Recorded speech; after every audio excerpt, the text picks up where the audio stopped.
اپنے معاملات اللہ کے سپرد کیا کریں.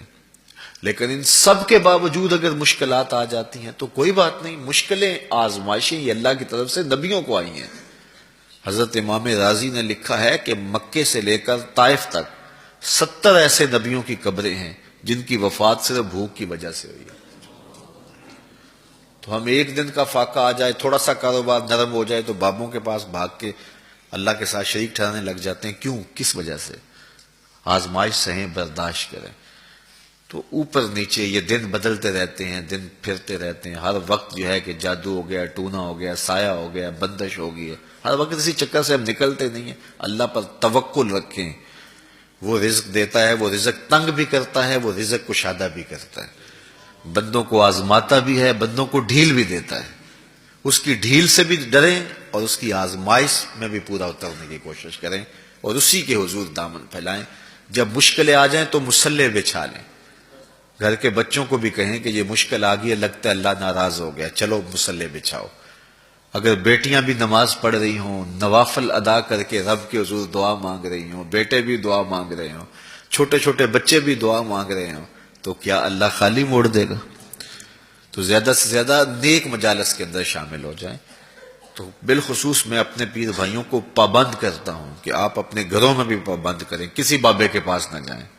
یہ بڑے گندے لوگ ہیں، یہ سامنے اب چیزیں آ رہی ہیں، بڑے گندے اور غلیظ قسم کے لوگ ہیں. ان کی نظروں میں غلاظت بھری ہوئی ہے اور جو ہے وہ لوگوں کے ہجوم سے کبھی متاثر نہ ہوں کہ فلاں وہاں سے اتنے لوگ جا رہے ہیں. لا یصیر الباطل حقا بکثرت المتمسکین بہ. اگر کسی جھوٹ کے ساتھ، کسی باطل کے ساتھ زیادہ لوگ وابستہ ہو جائیں تو اس وابستگی سے باطل حق نہیں ہو جاتا. لوگ کہتے ہیں جی اتنے لوگ آ رہے ہیں، کچھ ہے تو آ رہے ہیں. تو جو بت خانوں میں جا رہے ہیں اتنے لوگ تو کچھ ہیں تو جا رہے ہیں، کیا مطلب یہ کوئی اب معیار ہے؟ تو جوہلا کا جمع ہونا، جوہلا کا کہیں جانا، یہ معیار نہیں ہے. معیار جو اللہ رسول نے دیا ہے ہمارے نزدیک بس وہی ہے. تو جب کوئی مصیبت بنے، مصلح بچھا کے دعا مانگو اللہ کی بارگاہ میں، نوافل پڑھو، صدقہ کرو، خیرات کرو، منت مان لو، روزوں کی منت مان لو، نمازوں کی منت مان لو، صدقہ کرنے کی منت مان لو. اور اللہ کے نیک بندوں سے جا کے دعا کرواؤ. غریبوں میں آپ رزق بانٹو، اس سے برکت ہوگی، اس سے پریشانیاں دور ہوں گی. رزق کم ہو گیا ہے تو غریبوں کو دو. لگتا ہے غریبوں کو دو گے تو اور کم ہوگا، نہیں. جب دو گے تو اللہ کے سچے وعدے آپ کو نصیب ہوں گے اور آپ کو برکت نصیب ہوگی. اس کے راہ میں دینے سے کم نہیں ہوتا ہے.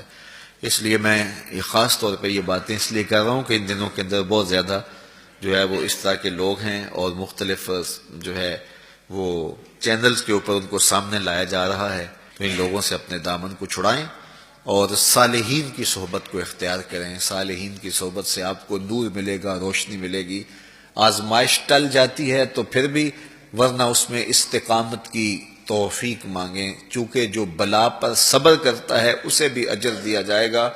صحیح حدیث میں آتا ہے کہ اہل بلا کو قیامت کے دن جو صلہ دیا جائے گا تو دوسرے لوگ آرزو کریں گے کاش ہمارے جسم کو لوہے کی کینچیوں سے کاٹ دیا جاتا. تو یہ جو تکلیفیں آتی ہیں یہ گناہ اس سے جڑتے ہیں، اس سے درجے بلند ہوتے ہیں، اس سے اللہ کی قربت نصیب ہوتی ہے. تو مصیبت آئی تو بابے کے پاس بھاگ گئے، جو فاسق اور فاجر اور مشرکانہ عقائد رکھتا ہے اس کے پاس بھاگ گئے، تو پھر ایک مصیبت بھی سہی اور ایک اپنا ایمان بھی اجاڑا. اس لیے اس مصیبت سے جو باطنی فوائد ملیں گے، جو روحانی مرتبے بلند ہوں گے، ان کو حاصل کریں. تو غیرت کے ساتھ جینے کا ڈھب ہم سیکھیں، مت ایسے لوگوں کے پاس جائیں. اللہ آپ کو مجھے اپنی رحمتوں کے سائے میں رکھے.